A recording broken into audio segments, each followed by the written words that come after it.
Previously, in the anime, Makoto had successfully set up a store in the Rostguard city while working as a part-time teacher at the Academy for the Citizenship, but while he was busy with the new business, his dragon waifu, Tomo, meets another hero summoned by the nonsense of a goddess. Tomoki holds himself as the highest being since he was blessed by the nonsense goddess, and tried to use charm on Tomo. But her level gap was insanely high, and despite seeing that, Tomoki didn't understand and sets himself to get Tomo in his harem. A fool will always be a fool, but besides that moron. Makoto goes to Demiplane and includes many other species as residents there, giving them place and jobs to live in a nice place, but at the academy, Makoto's lovely students were scared because Rembrandt's sisters were coming back to the academy. But in the Demiplane, the weather had turned around again from the heat of summer to the rain of monsoon, all because Makoto, him creating mist gates randomly, could affect the season in Demiplane, but the Demiplane's people were not affected by the weather, but still a regularity for season was needed, so Tomo noticed there's a link between Makoto and the gates he creates. So she decided to look for a fine spot where the 4 seasons could change periodically. Makoto was looking forward to it. But now it was time for him to go back to the academy. But Mio and the others from the Demi-Plan didn't like him leaving, but still, Makoto goes back and Eris and Aqua gave him a loaded profit, and for a good job, Makoto gave them the treat they sure loves a lot, banana. After that, he goes back to the academy and their blight came in to request for wound ointment Makoto sells. Makoto's business was going so well that he started to get customers even from the academy, but the main issues at hand were still the marriage proposals from noble ladies.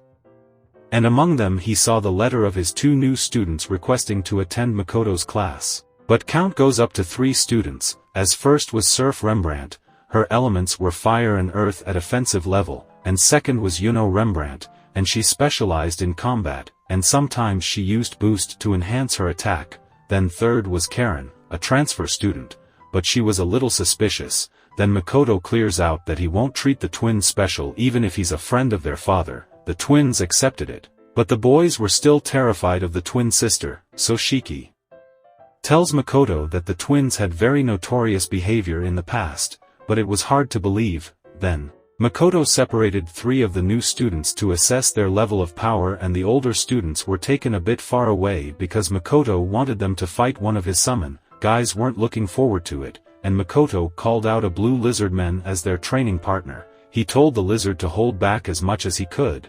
And as for the new 3, he told them to go all out on offensive and during their fight, he will instruct them with their flaws, and if they fail to improve, then Makoto warned them he would decimate their attack. So injuries are on their way, and the fight starts. Their mage types started their chant, and Yuno attacks first, but her attack was neutralized, even on a second shot, so Makoto tells her to use mana with her arrows. Their Surf and Karen used their fire and ice spell, but Bro wasn't phased and broke the confinement easily. He told Surf to raise the speed of her casting, but Yuno was getting eager and she failed her test. Makoto provoked them as he knew the girls were going to get beaten up, and as for others, they weren't able to handle the lizard even when all of them were attacking him together. That was a lesson for the day, and Makoto gave them homework to write down their reason for failure, but he called out Karen to have a word. The students have lost their total will to fight, but Shiki tells them all that Makoto expects more from them as he believes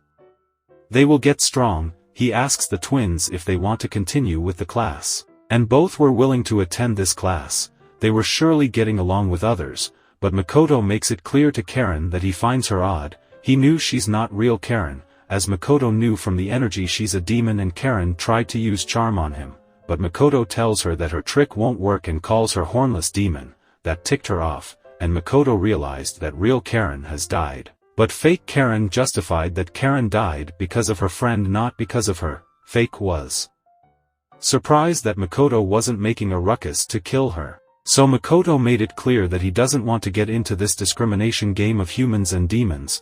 As long as they are well behaved, he doesn't care. Even so, she refused to believe and wanted to kill our boy, but their Shiki comes out as he knew it was Rona, one of the 4 demon generals. Unfortunately, he knew Rona, so Makoto warned her as he has the upper hand here. Then they went to a restaurant to have a talk. Information is a weapon, and Rona knew Makoto had his own trading company.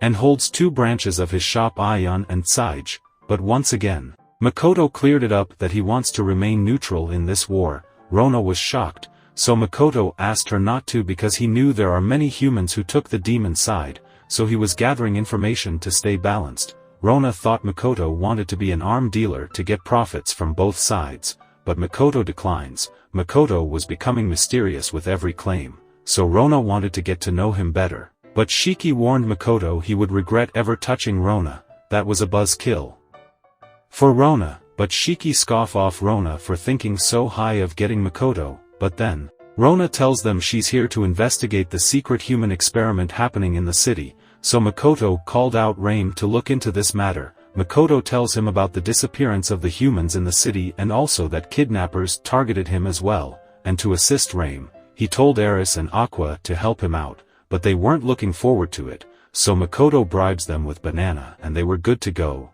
But just in case, Shiki wanted Makoto not to believe in Rona and her words. Shiki reveals that he used to work for Rona, and she had a debt to the Demon King, so she had to join his army to pay off her debt, and she used Shiki many times, which reminds him of their visit to Rembrandt's sister. They were flexing money as usual, and even for a visit, Shiki had to fill in a lot of paperwork. The sisters were doing well after the curse was lifted, and the girls were feeling that they owned their life to Makoto. But Makoto didn't want to have the debt type of feeling and asked not to feel like they own him anything, but he did warn them not to make fun of his ugly looks because they looked much worse than him.